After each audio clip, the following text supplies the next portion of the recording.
Operation thunder अंतर्गत नागपुरातल्या कळमना पोलिसांना आणखी एक मोठं यश मिळालंय। गांजा तस्करी करणाऱ्या 2 तस्करांना पोलिसांनी रंगेहात अटक केली असून त्यांच्याजवळून पोलिसांनी 62.5 किलो गांजा जप्त केलाय।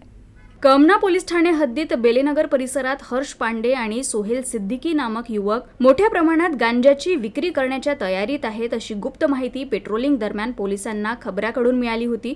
माहिती मिळताच पोलिसांनी बेलेनगर नाल्याजवळ गुप्ता यांच्या टीन शेड समोर सापळा रचला। शुक्रवारी दुपारी 2 वाजता आरोपी तिथे पोहोचताच पोलिसांनी तात्काळ कारवाई करत दोघांना अटक केली।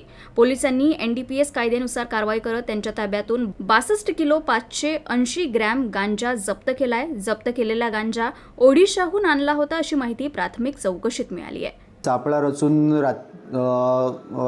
तिथे त्यांना गांजाचा साठा आणि 2 आरोपी हर्ष रवी पांडे आणि मोहम्मद सोहेल उर्फ आतिक उल्ला सिद्दीकी दोन्ही राहणार बेलेनगर हे त्या ठिकाणी मिळून आले।